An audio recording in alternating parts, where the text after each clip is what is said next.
Okay folks, so pretty nice day to cap off the week, but we've got a lot to talk about. We had strength across the board in the Dow, the S&P, the Nasdaq, and ooh yes folks, the Russell small caps and the ARK funds. If you have like 3 or 4 of these really green days in a row, you're going to start seeing a lot of high growth stocks get short squeezed. There are some plays that just have such high levels of short sellers that they just can't frankly afford to have so many green days in a row. The thing is that if you're heavily concentrating your short positions in a lot of these high growth stocks, that has a very negative effect. But once they're already down a lot, you also open yourself up to the massive chance of a short squeeze. You could probably take 2 or 3 days of strong green. But when you start getting more consistent bounces, that concentration becomes a huge liability. So folks, a little bit on the wishful thinking side, but I like what I'm seeing. There's plenty of threats and FUD left, but we could definitely see a little bit more of an optimistic couple of weeks ahead of us. But anyways, folks, in this video, I want to focus on plays.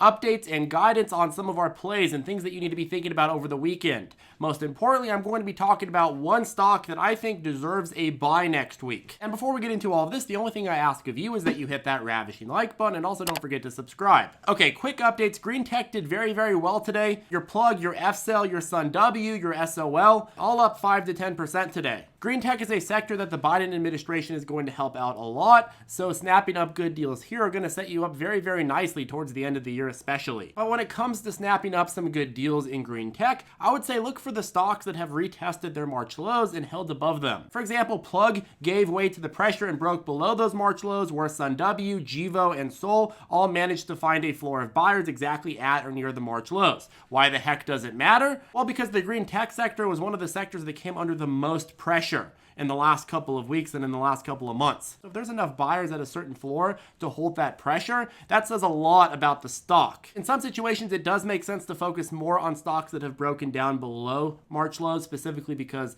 they're more prone to short squeezing. But in this sector, I think there's a serious fundamental reason to buy these, and I would focus on the ones that are showing the most strength, and those are the ones that have held March lows. Okay, so moving on to EVs and specifically charging stations. So Chargepoint is one that we talked about just yesterday, but we've been talking a lot about it as a good deal in the low 20s, and it continues to be. Unfortunately, it is already up a little bit. But here's the thing, Chargepoint is the largest charging station provider in the United States. And Biden wants to build 500,000 EV charging stations, which is about 4 times the number of US gas stations, which is extremely ambitious and probably isn't going to happen. But even if he only hits half the goal, that's still very bullish. And Chargepoint is set to benefit disproportionately from this as the largest charging station provider to actually fulfill this goal. Another interesting note is that Chargepoint found that EV customers at retail stores stay at stores an average of 50 minutes longer than the average customers and spend an average of $1 per minute. And if you consider that, that means that US retail stores, the thousands of US retail stores, have a huge incentive to put a charging station in their parking lot. Their customers are going to spend more, and they'll probably also get some government subsidies for putting an EV charging station there, maybe some kickbacks as well. The thing is that if you're talking EVs,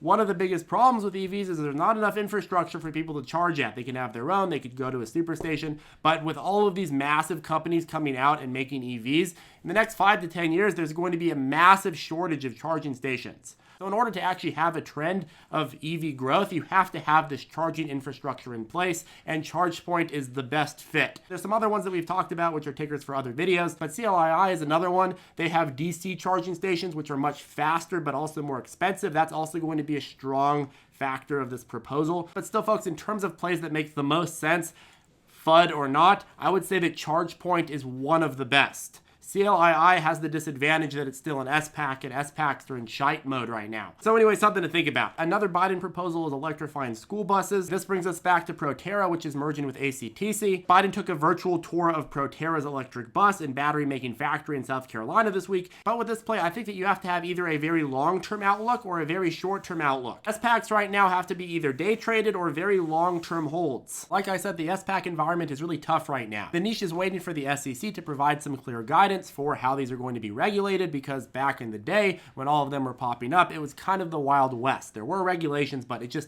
wasn't super clear, and there's certain discrepancies about how they're going to be going about regulating them. And as a result, both the sketchy SPACs and the actually good SPACs are all down. But when the SEC provides some clear guidance, I expect to bounce in the ones that aren't sketchy. And that, in my opinion at least, is the SPACs that we've talked about. Okay, the coin of Bit. Coin of Bit broke down below 50,000 for the first time in a while, and it was back above 50,000 when I first filmed this, but we weekends tend to be a little bit difficult for Bitcoin, and historically you have seen a lot more Bitcoin sell-offs on these weekends. But I would argue that this is a customary cycle for Bitcoin, which was largely overdue. We were spoiled with Bitcoin for way too long, but I would not be surprised though if we start seeing some resilience around that $45,000 range if it gets back down there. That's about where Tesla bought it, and a lot of the institutions provided some support. The whole test of Bitcoin is whether it's going to be able to maintain some relative stability. You can't have these 70% swings and keep getting these institutional investors. So if we can get some holding at 45,000, I think that's going to be a huge thing for institutions. One of the biggest concepts that we're seeing the media push is that Bitcoin is selling off because of Biden's tax plan. I made a whole video on that yesterday, but basically I think that it's a huge overreaction. Number one, the bill hasn't been passed. Number two, it's probably going to be negotiated down quite a bit. Number three, don't forget that the short-term capital gains rates are already ordinary income rates. So if you trade within a year, you're already paying similar rates to the Biden proposal. The proposal only applies to long-term capital gains, which is more than a year. And also don't forget that within the last 12 months,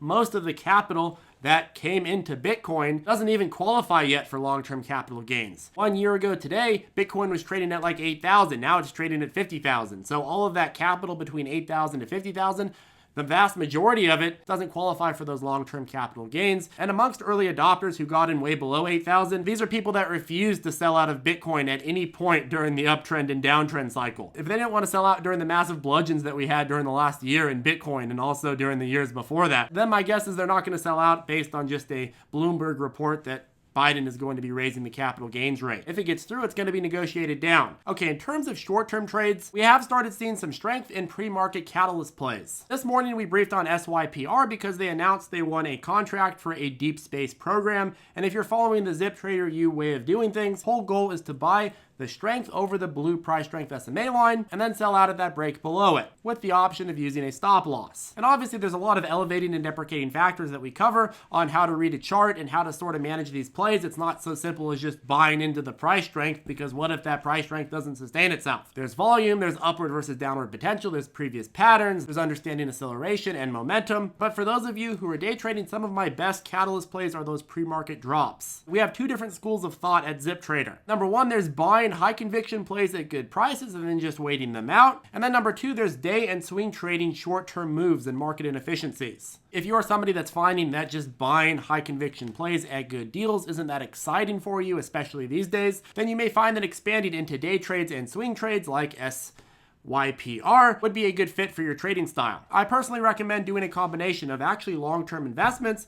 some longer-term trades, and some shorter-term trades. That way you always have something to take advantage of during any market condition. And we do, of course, cover that in depth in ZipTrader U. But of course, you can also do some of your own research if you find you're more of the lone wolf type. But we do have the program ready for you if you do find that you need that structure. Also, another tip for short-term traders, keep a lookout for catalysts on multi-runners. For example, OCGN was a frequent briefing this week. And that's because it had a history of these catalyst hype runs that run up massively, aka a multi-runner. So of course, when we saw it running up on COVID-19 vaccine news earlier this week, we made sure to brief on it. And it ended up going from 6 to 13 later on in the week. But the battle isn't just finding the runner. You also have to make sure you know how to play the chart. The fact that it had run in the past didn't make it a guarantee that it was going to run again. It just made it highly likely. So the other part of the battle is actually figuring out, when do you get in? When do you ride it? When do you sell out? What exit point? How many times do you get in and out? And that's the question of day trading in short-term position. Are you factoring in your downward potential? Are you accurately stacking your elevating and deprecating factors? Did you buy in at a point that makes sense based on previous patterns? Chart plays are a completely different school of thought to longer-term higher conviction plays. And I think the one thing that's unique about this channel is that we do talk about both. Okay, wait, one more thing for day traders and swing traders. There's also the concept of hybrid plays. For example, you have a high conviction play that you can both long-term and short-term trade. Let's use Skills, for example. I have the very public outlook that Skills is worth $30. But I also have the outlook that thanks to this market condition, it's possible it takes some damn time to get to that $30. But I see a lot of short squeezes before that happens. Periods where you have those rup and then down. So we can take advantage of both the long-term and the short-term. We can opt to play the short-term runs on Skills just like we can opt to play the long-term runs on Skills. Short squeezes don't maintain themselves, but they're great opportunities to trade off of. Okay, what is the main stock of the video? What stock do I think makes sense to buy next week? Well, Coinbase. When Coinbase came onto the market, I said very specifically, if you want this for a longer term play, wait until it cools off. It's going to IPO, it's going to jump up very heavily, then it's going to cool off for the next couple of weeks. That's exactly what happened. And with the crypto bludgeoning, I think we're going to get our first good entry point opportunity next week. I think that after this weekend, it's very, very likely that we get down to that $270 range or $260 range. If you could snap it up there, I would just buy it and then totally forget about it. Use this as a long-term play. Let's say that you believe in cryptocurrencies, or you believe that cryptocurrency transactions are going to continue to increase over the next 5 to 10 years. Well, then I'd argue that Coinbase is uniquely placed to benefit from that. Coinbase has some of the most users, one of the easiest platforms to use. It's built a reliable and trusted brand in the United States, which is one of the most important markets. People trust the brand, and trust is something that's very, very difficult and expensive to build up in the crypto market especially. And my biggest argument for crypto adoption and bullishness in crypto is that a lot of institutions are going to be buying it and have been buying it. And what exchange have institutions been using to buy crypto with? Well, Tesla went to Coinbase to buy Bitcoin, and almost half of Coinbase's held crypto assets are institutional. So in my opinion, Coinbase finds itself very conveniently